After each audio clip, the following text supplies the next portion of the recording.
It's time to mind your business with me, Jamillah Lodge.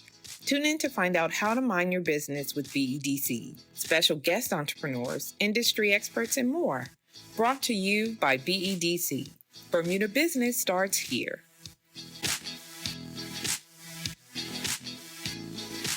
So welcome to Mind Your Business. Hi. Hi. I'm your host, Jamillah Lodge, and I'm pleased to have you, Kacee Morton-Simons. Yes. Okay. Thank you for having me. Of course. So you are owner of Metanoia Psychological Services. I am. Practice that. We did. We did. But no, welcome to the show. And so today we're going to talk a little bit about your journey as an entrepreneur, about Metanoia, how you came up with the name. I want to know. Yeah. But before we get into all of the good stuff, why don't you tell me a little bit about yourself? Okay. So first of all, I always like to tell people that I am a child of God. So I do believe strongly that God has brought me to this position to become a psychologist. I'm very much I like to be quite chill, but I am quite helpful. So I kind of just blend that nature together. But yeah, I enjoy working with people. I enjoy helping people. I enjoy helping people transform themselves, get to know themselves, because a lot of time we don't spend time doing that. So that's kind of a little bit about me. Okay. And kind of who I am. But yeah, I'm just Kacee. Were you always like that though? Like, did you always know that you wanted to be a psychologist? Absolutely not. Okay. Absolutely not. I went to university to do a law degree with psychology. Okay. And after like 4 weeks, I called my parents. I was like, no, this is not for me. Yeah. And they was like, well, what are you going to do? I was like, I'm just going to study psychology. So what are you going to do? I have no idea. So I just spent like the next year and a half Googling what to do with a psychology degree. And then forensic psychology came to light. Okay. I really enjoy crime and understanding why people commit crime. So it kind of got me into that. I like the developmental psychology, but you can't be a developmental psychologist in terms of going to get registered as that. Okay. So I was like, well, I can't really do that. Forensic's probably my next best option. Okay. Yeah. So no, I did not plan to be a psychologist. It's not a little childhood dream. Right. I can't even give you that story. It just evolved naturally. So yeah, that's how we got here. Okay, so once you decided you wanted to be a psychologist, yes. Did you know that you were going to be owning your own practice? Oh, absolutely not. Okay. No, this is what I mean. Everything's just evolutionary. Yeah. No, I never thought about being a business owner. I remember being in like M2 and like crying in business class because I had no idea what we were talking about. Yeah. It just did not resonate with me. And then probably like 2021, something like that. I was having a conversation with a friend because I was like ready to come back home, but the doors and avenues hadn't opened up yet. My friend was like, "Oh, you should like consider opening your own business." And I was like, no, that's too much work. Right. Like, this is not me. And then it kind of planted a seed, I guess. And then various things have happened. Like my uncle owns his own business, and then he was talking to me about it, and it kind of encouraged me slowly but surely to get there. So yeah, it's just been a step by step. There's not been some major plan. Right. It's just happened. It's just happened. I'm sure once you decided there was a bit of planning that took place, but Yeah, absolutely. Once I decided, because it's a long process to register a business, especially a clinical service. Right. You have to get types of insurance, indemnity insurance. You have to understand all the nuances of like the clinical realm of it. Like, so my uncle doesn't have a clinical practice. Right. So he was like, oh yeah, you just start a business. And I was like, no. 9 months later, I was like, no, it's open. And he's like, what? I was like, because it's so much extra dynamics that go into it. So yeah. Because you're dealing with people's minds, right? Absolutely. Confidentiality comes into that. It's so many measurements that you have to take into consideration. Right. Registering with the Bermuda Health Council, registering to be a health service provider with the Bermuda. It was like, step after step after step. I was like, oh, I can't do this. Register with insurance companies. They're asking for this and they're asking for that. And I was like, I don't want to do it anymore. I was quit many times. Really? 100%. But you stuck to it. I did. By the grace of God. By the grace of God. So as you were going through those challenging times, like what what propelled you to keep going? Because you could have just been like, I'm just going to go work for somebody, I guess. Because ultimately, I was still working. Okay. So when I returned back to Bermuda at the end of 2023 in November, I was hired by the Department of Corrections as a forensic psychologist because there aren't many Bermudians. Right, I was going to say, that seems like a profession that I never hear anybody say that's what they're going to study. Absolutely. So at the moment, I know it's myself and there's another Bermudian forensic psychologist, and everyone else tends to be internationally. Right. Yeah. And then there are lots of up-and-coming forensic psychologists. Oh. Yeah, so I'm really excited about that because I'm like, the more the merrier. Yeah. We need help. We need to carry the load. So I'm very passionate about supporting them. Like if anyone reaches out to me, I'm like, yeah, definitely. Let's have a chat about what it looks like, expectations from you, and working in that type of environment. I'm going to tell you, I'm going to come back. But I like a little tangent. Yeah, listen. Like, where we going, I don't girl? think we're good for each other because I could go way left, and I'm like, okay, hold on, client, let's Go bring right it back. with you. Yeah, I appreciate it. So I say all of that to say I was still working full time at the Department of Corrections. Okay. So I didn't necessarily have the pressure Right. of building the business immediately. It was just a gradual thing. So I think that kind of gave me a little bit of peace of mind. Okay. Because I was like, okay, well, I'm still working. Right. I'm doing what I love in my field because I generally do like working with the clients at the Department of Corrections. So it was just bit by bit, step by step. But yeah, it's been a journey to get here. Okay. But you did it. I did. And that's exciting. So officially, how long have you been launched? Okay, so I officially, I would say, opened March last year. Okay. Yeah. But then I always say to people, in all transparency, I didn't have any clients for like 3 or 4 months because I realized I don't like to promote myself. So it's taken me a while to do something like this. This is not my thing, way out of my comfort zone. Right. So it was just gradually doing that, and I was doing it part-time. So I would work full-time at DOC, and then I would work from 5 to 8 in the evenings with clients. And it's just been growing steadily. Okay. And then as of May, where are we now? June? Yeah. So as of May 5th, I went full-time with the practice. So yeah, it's been great. Exciting. It is. Everyone says that. I'm like, no, I have to depend on myself now to make ends meet. Remember that pressure you were talking about? Yeah, that pressure got a little heavier. Yes. But it sounds like you gave yourself a little bit of time to sort of fill it out, what's required, how 100%. You get your...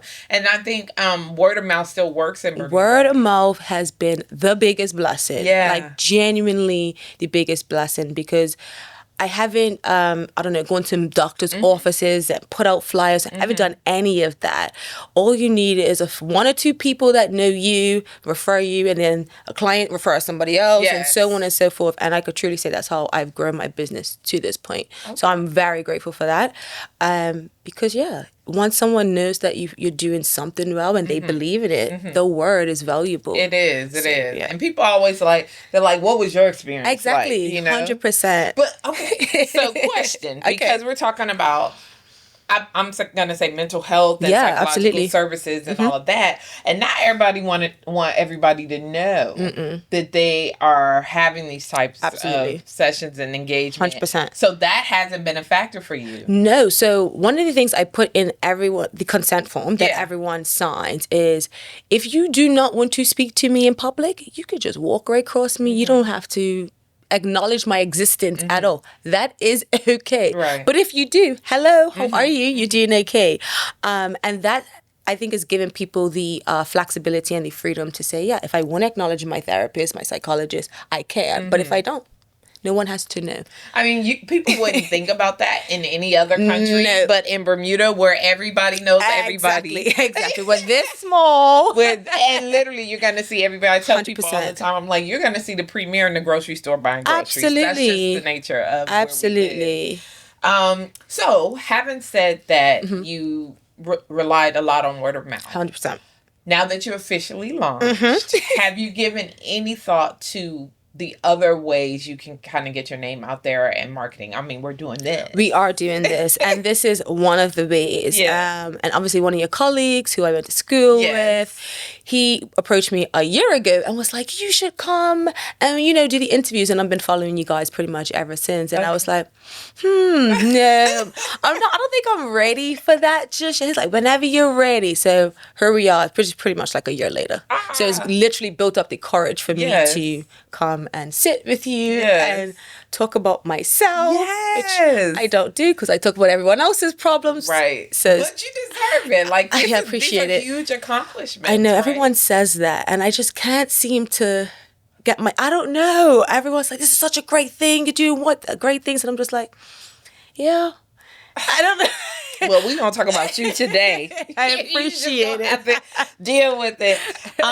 So let's go back. Okay. And so you started your career in the UK. 100%. Yes. Okay. Yeah. So talk to me a little bit about how that kind of shaped what you're offering here. Yeah, definitely. So fully trained as a forensic psychologist, done all my training in UK prisons, which was great, loved it. You got prisons that are like high security. We have them in categories A, B, C, and D. And I was working in a Cat B prison with remand, so people coming straight off the streets. Absolutely loved it. 1,100 prisoners that you're working with. It's quite a variety, a lot of things that you can learn about people. And in that experience, a lot of my role is to do psychological risk assessment. So determine what is the risk of reoffending in the community. If they were to be released on parole, if they would go to lower conditions, kind of like our equivalent to the farm facility. Right. If we let them out on a day release, Right. what's the risk of doing harm to other people in the public? And in that experience, I was able to learn that there are a lot of people with deep-rooted complex trauma. Yeah. And that was a turning point for me because I was like, if you can intervene earlier, some of these people may not be here. Right. A lot of people come from different forms of poverty and they're just disadvantaged. Some of them aren't. Some people come to prison and they aren't. Right. But the majority, in my experience, were. So that shifted my kind of thought process. When I qualified, I was like, okay, to my colleagues and friends, I was like, I'm going to leave the prison service and go work in residential care. And they was like, Kacee, who does that? Yeah. You know prison. I was like, yeah, exactly. So I'm going to try something Something new. that I don't know. Something that I don't know. Yeah. And ultimately, it gives me the opportunity to work with children at an earlier. And I also learned that a lot of these children go through the care system. So a lot of these inmates in custody, or we call them prisons in the UK, they have been through the care system. Yeah. It's like, so where did that go wrong? Where are the gaps? And I just wanted to kind of help at that point. And that's kind of how I got into the trauma component, like really digging into that, really wanted to understand that. And yeah, that's why I focus primarily on trauma in my business. Oh my God. I mean, I'm like, it sounds really, really interesting. Yeah, it is. And then I would think that it would be fulfilling as well, especially if you and the person that you're working with can experience sort of a breakthrough. Absolutely.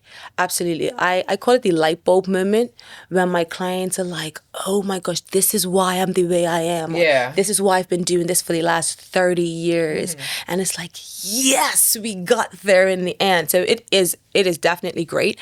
And I do like the longevity of the work that I do. In the prison as a forensic psych, you don't have as much longevity. The work you do is quite fast paced. You might do a group for 3 months, pass them on to someone else. They get transferred to another prison. So you don't really get to see the fruits of your labor. Right. Whereas in therapy, in kind of what I'm doing, I get to see that. And I really, really wanted that from many experiences. Like I have clients I could think of right now in the UK, as well as Bermuda, where I'm like, yes, I was able to see it through. And then I'm like, some I really wanted to and I couldn't. Yeah. Just because of how the system is designed. Interesting. Yeah. It's very interesting because Thank you. especially in that you worked with the prisons and things like that, I would think that some people, and you're a woman. Yes. So I'm sure people are like, well, how you weren't scared? You weren't nervous? That is going to be one of the biggest questions. I'm sure. I think one of the funniest comments I get all the time is like, but you're so small. And I was like, first of all, I don't think I'm small. Right. But I say to a lot of people, it's not about your size, it's about your presence and your personality. And my parents were very vocal people. My mom's, she's going to speak up. My dad was going to speak up, and they taught me to speak up. My dad had a saying like, closed mouths don't get fed. So you have to speak up for yourself. So in that environment, I was just like, hey, I'm going to do it. But I had the opportunity as a summer student to go into the prisons at Department of Corrections and get experience and just kind of feel if this is what I like. And that was great. So some employment program people, great. if you ever get a chance to do it, I would definitely encourage you to do it, because there was a stepping stone for me. Right. It gave me the experience ahead of my counterparts in my master's degree, which helped me to secure my first job. Okay. Yeah. All right. Yeah. So I do think that it's part personality too. 100%. Because I say it's not for everybody. No. Prison life is not for everybody. You're trapped in a prison. You feel like a prisoner throughout the day. Yeah. You don't have access to your phone. You don't have really access to the outside world. You don't really know what's going on. And you're at risk.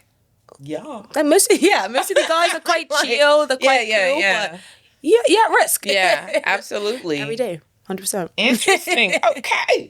So now we've done that. You had that experience. Yes. And so now you switched gears and you started Metanoia. Yes. I want you to tell me about that name. Because when I say it, I think about paranoia first. Okay. So I can say the name right. All right. Because I would, otherwise get it wrong. But tell me how you came up with that name. Okay, so with everything I do, I try my best to like pray about it first. Okay. Because I'm like, okay, what is this business going to be called? It's so many directions you can go. But one thing that stuck out to me was the importance of what it means, which is transformation of mind specifically. Okay. So it's like on the website, I think I have a change of mind, but it's like a transformation of mind. And I just wanted people to see it as simply that, right? Because a lot of times people think therapy is for crazy people, right? And I'm like, well, if that's the case, we're probably all a little bit crazy because for sure. we all have things that are going on. Absolutely. So I just wanted to kind of pitch it, I guess, at a level where it's like, you know what, this is just about you changing the way you think. You change the way you think, you change the way you behave. And that's the transformation in itself. It doesn't have to be this big mind-altering experience that's really scary. Right. So yeah, that's what it means, transformation of mind. And yeah, that's kind of why I've chosen it. So I think that I love the way that you said it's transformation of mind, because a lot of times, even in entrepreneurship, we're always talking about mindset. Absolutely. Right? And understanding that kind of is what guides everything. 100%. It guides how you respond to things. Absolutely. It guides how you move throughout your life, Absolutely. the interactions that you have.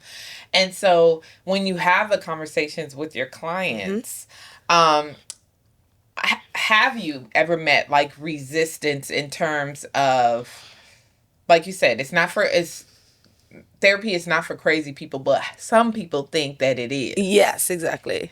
And so I guess my question to you is like, how do you help people change their mindset when it comes to utilizing services? Yeah, so services? So I think your first question was like, have I come up with a resistance? Yes. 100%. 10 times over, especially in the prison service. Because when you're in that environment, they're like, there's nothing wrong with me. Right. I don't need to be here. And I'm like, it's not necessarily that something's wrong with you, but let's think about how we got here. Right. And I've just transitioned that into my practice, because it's like we all have a journey.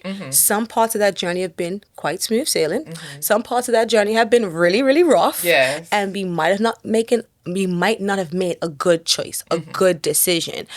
And it's like, why is that? So it's just kind of helping people to see that, one, we don't have to look at this big overarching problem. Let's start with the little thing. Yeah. Okay. So you have this particular behavior or this habit. Argument's sake, drug use, right? So let's think about why do we do that? Why do we choose to take this drug? What is the benefit for us? Okay, let's think about how that's affect us. Oh, okay. So that led us to do acts. Right. For some people in prison, commit a crime. Yeah. For some people in the community, have a breakdown in their relationship. That's a problem. Either way. So then you just build on that. But just off a small little thing that they acknowledge is problematic, and you go from there. Okay. I say that's really simple because it's really not. I know it takes a long time to get there. Because, you spend years building up maybe this false reality or reason for why you behave the way you do. Absolutely. Or some people, I find, it's always somebody else's fault. Absolutely. 100%. Oh, it's not me. It's not me. The rest of the world is crazy. Exactly. I literally will sit with my clients and I'm like, are you okay to have the hard conversations? Yeah. Are you okay to be open to having me ask you the hard questions? And if they are, I'm in a good space. And if they're not, I'm like, okay, gotta just you gotta work. I gotta do a little bit more work. When they're like, yes, I need to hear it, I'm like, okay, let's go. Helps a little. Okay. All right. So for someone who, like, this is their first thing, first time. Yes. They might have been told they had to go. Yeah.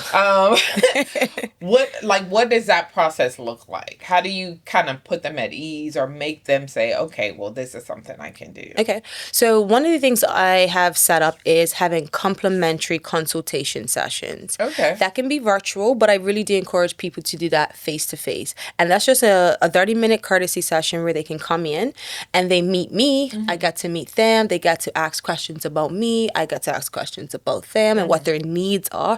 But it's just like a get to know you session, because ultimately when you are dealing with someone's deepest traumas, most embarrassing experiences, you want them to feel as comfortable as possible. Right. And trust does build time, but when you're face to face with someone, you get to gauge many things about them. So I've learned to like how to observe people a lot. Like some of my clients do a lot of this foot tapping and just being able to do that. So I say all of that to say, if it's over the phone or you can't really see you can't see all of those nuances, and I just get to gauge them and they get to gauge me, and we make an informed decision. So it's like non-obligatory in terms of committing financially. It's just, hey, I see if this is a good match. I can help you. And from there, we then evolve into, okay, is this something that you want to do? Take your time, think about it. And most times they're like, yeah, I feel quite comfortable talking to you. So yeah, that's pretty much step one. So you mentioned good match. Have you ever been in a scenario where you were like, this is not gonna work? Yeah, I have. And how do you, so the person might be like, oh yeah, and you might be like, Most times it's not about the personality part, because I've worked with a lot of personalities, people with personality disorders. So I've had to learn how to adapt in that respect. Most times it's down to, what are your needs? Am I the best person to meet your needs? We can't support everyone. So there's a niche and there's a market for different sort of need areas. So in that respect, I'll be like, listen, I don't think I can support you best. I don't think I have the necessary experience and knowledge in that area, but I can make a recommendation. So that's when I try to navigate it. But me personally, I'm like, if it's your personality, I could work with that. Because I'm like, right off the rip, I'll be like, yeah, no, this isn't gonna work. That's probably why I'm not a psychologist. Yeah, you trust me, you have to transform yourself in this experience. Becoming a psychologist, I have learned a lot about me, my triggers, like you change as a person. Hopefully in a good way, but you change as a person. Yeah, that makes sense. Yeah, because I remember living in the UK, culturally, everything's about manners for us, right? And people don't use the manners. And I was peeved. Really? I was like, he's disrespectful. He didn't say good morning. He did not say good morning, literally. And I would literally just say to him, good morning. And they just start talking, good morning. But I had to realize that's more about me than it is about you. So I say all that to say, you have to shift. You have to change. Actually, is he being disrespectful? That's just not his norm. Right. All right, take a step back. All the years of learning. I'm telling you. I got therapy through them. Listen. So you get paid twice. So absolutely. Please talk to me about the work that you do. Like, what types of areas that you focus on? Okay. Yeah. So primarily, I do trauma therapy. Okay. I work with children from the age of 7 up, and sometimes that is about trauma, but we kind of label it as like challenging behavior. So how do we work with the behavior first for some people and then the trauma? But then sometimes we just, let's get to the trauma first, because that's what's driving that particular behavior. Okay. And then obviously, because I'm a forensic psychologist, I still enjoy doing like psychological risk assessments and reports of that nature because I find it interesting. But yeah, those are the main things that I'm doing at the moment. Okay. I'm trying to kind of tap back into like cognitive assessments, helping people to understand where their learning deficits are. Because if you don't understand how you learn, how are you supposed to navigate the world? That's true. Yeah. And I think there's a need for that here. Yeah. I don't know that they have enough to be able to Yeah, for sure. Identify those challenges, Absolutely. especially in young people. And I feel like it's more and more, and I don't know if it's because of the era we're growing up in, where you have social media, you have all of these other 100%. distractions. Yeah. So it's like, well, your brain is like doing, I don't know, 150. So ultimately, that's something I enjoy quite a lot. We don't have really time to talk about that in depth, but social media, digital devices, they are literally transforming the way that a child's brain is developing. Things are happening so much faster. The ability to keep attention, keep focus, slow down their emotional responses, those things are neglected. And they're not learning these things because they don't even know how to wait for stuff, right? Because everything is like microwave society. So that is a massive component into the society that we currently have, the young people that are coming up. So we do need to kind of hone in on what are we missing? What are we missing in the classroom? That's another thing. I do work with schools. Okay. Yes, I do work with schools. I'm building partnerships with them as well because educational psychologists can only do so much. They're tied to whatever responsibilities they have. So yeah, certain schools have reached out and said, how can you help us navigate this space? So yeah, I'm trying my best to reach Girl, as many like as you're possible. doing all the things, which is good. I mean, I think we need it. Yeah, we do. You can tell, like in the we do. community and the challenges that people face. Yep. We need it, and I do think that, irrespective of how we used to think, especially in my age group, about getting support for your mental health, it seems like there is sort of a movement to recognize that mental health is part of just taking care of yourself. It's part of your health. It's part of your general health. Yes. Yeah. Absolutely. I've even had my girlfriends are like, if the guy I'm looking at dating doesn't have a therapist, we can't do it. Yeah. Like, I'm like, okay. Absolutely, because there's a lot of people who are struggling, and relationships in this example just exacerbate your struggle, right? Yes. So if you're not able to manage your triggers because you don't have any self-awareness, how are you going to interact with another person long term who's also learning how to do the same for themselves? So I get her sentiment. It's interesting standard. Yeah. You need to be working on yourself is what she's telling you. Absolutely. Yeah, basically, I agree. She's like, I'm working on me. Yeah. So I need to know that you're working on you too. Absolutely. Because in the past, we're like, I don't need to go to No. Pride. Versus, yes, I am.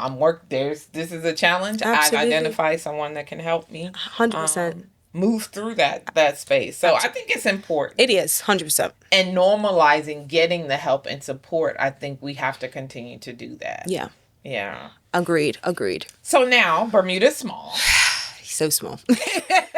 And you did mention, like, in your intake form, you said you don't have to talk to me. We can pretend like we don't know each other. How else do you establish that kind of trust, which I think is hugely important, especially when you're in a therapy session, and to be able to get that person to feel comfortable to open up so that you can get the breakthrough that's needed? A couple of different things. So the first thing I think about is integrity. Okay. So I have to hold to the moral and ethical code that I've signed up to. As a chartered and registered psychologist, we have a code. You hold confidentiality unless otherwise stated. So actually adhering to that, regardless if I know you. So one thing I don't like is like, I heard that, so-and-so or so-and-so referred me to you. And I'm like, oh, okay. And I just try my hardest to like not even indulge in any aspect of that.